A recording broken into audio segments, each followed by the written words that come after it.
చరిత్ర చరిత్ర అని అంటాం కదా, చరిత్ర చెప్పేది నిజం కాదు, నిజం ఉన్నదే చరిత్ర. ఇది నేను అనలేరని, ఆయన ఒక పెద్ద మనిషి ఎవరో మాట్లాడారు, ఆయన తీసుకొని వచ్చిన, నాకు అంత సీన్ లేదు, నాకు కోడిది, మాకు నేను అంత పెద్దోని కాదు. అయితే ట్రూత్ అనేదాన్ని చింపుదాం. ఇప్పుడు ట్రూత్ అనేదాన్ని చింపుదామని అన్నప్పుడు దేవి అహిల్యాబాయి హోల్కర్, ఇగో ఇది నా చరిత్ర, ఇప్పుడు చెప్తున్నా.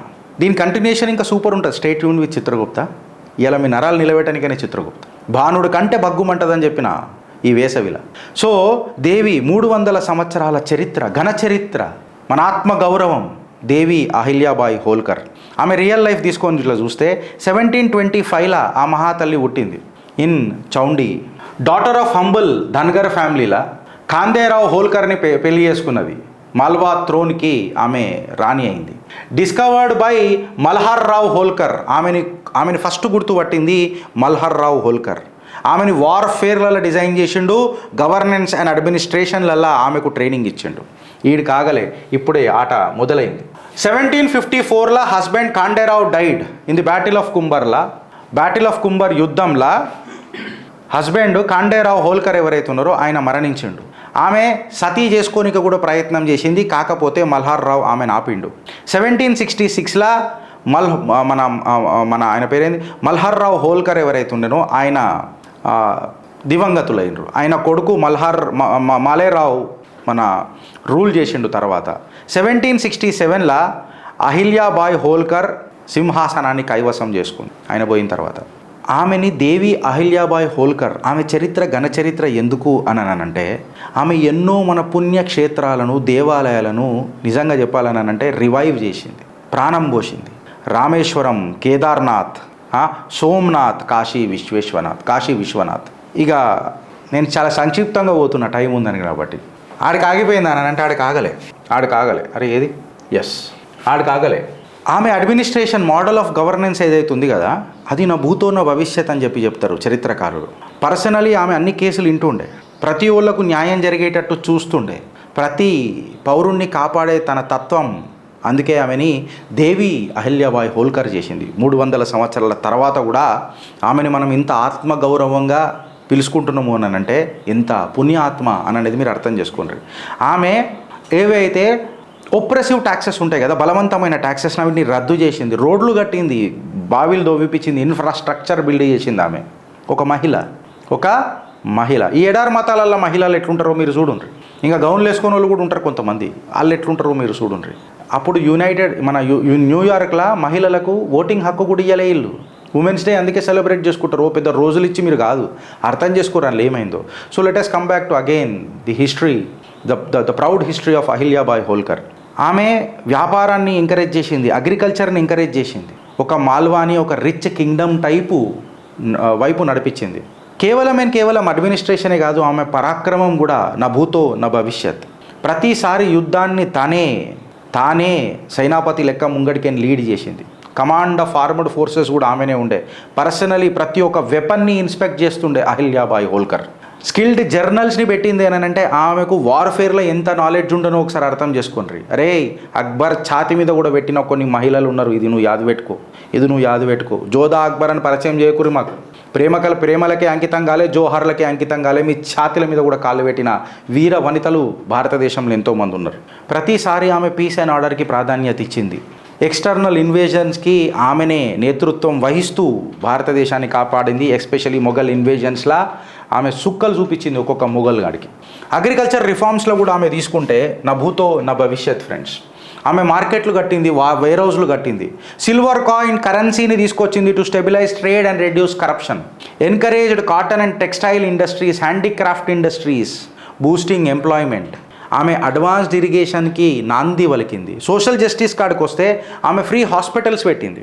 విడోస్ని ఎవరైతే మన విధవరాళ్ళు ఎవరైతే ఉంటారో వాళ్ళ ప్రాపర్టీ రైట్స్ని కాపాడే ప్రయత్నం చేసింది. ఫైనాన్షియల్ ఇండిపెండెన్స్ ఇనికి ప్రయత్నం చేసింది.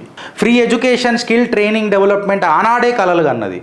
అన్నపూర్ణ భోజనాలయాలు ఏవైతే ఉన్నాయో రాణి అహిల్యాబాయి హోల్కర్ పెట్టింది. హానెస్ట్ అండ్ ఏబుల్ అడ్మినిస్ట్రేషన్ అందజేసే ప్రయత్నం చేసింది.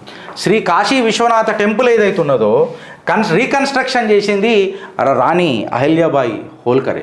అందుకనే ఒకసారి మీ చరిత్ర యాద్ చేస్తున్నా.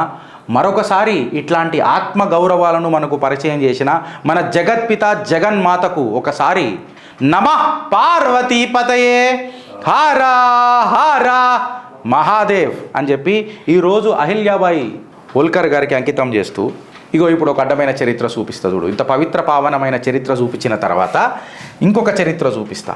ఔరంగజేబ్ కాదు, ఔరంగజేబ్ గాడి ఆఖరి రాత్. అరే ఇది నేను అనలేరా నాయన, ఇగో స్పీకింగ్ ట్రీలో వచ్చిన కథ నేను కంప్లీట్ ఆధారాలతో పెడుతున్నా. మళ్ళీ గిరీష్ గారి మీద ఏడు సావకుర్రి మీ నోట్లలో మన్నువాడ. నేను ఓపెన్గా చెప్పి నేను ఆధారాలతోనే మాట్లాడుతున్నా.